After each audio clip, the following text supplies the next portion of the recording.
ஆண்டவர் இயேசுவுக்கு மரணத்தை வென்றுவா என சொல்லி தன் தாய் வெளியனுப்பு வைக்கிறார்.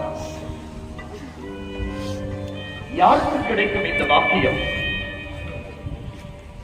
தாயினுடைய இறப்புக்கு பிறகுதான் மகனுடைய இறப்பு இருக்க வேண்டும். ஆனால் இங்கே தன் மகனை தாவை நோக்கி முத்தமிட்டு அனுப்பி வைக்கிறாள் அன்னை மரியா.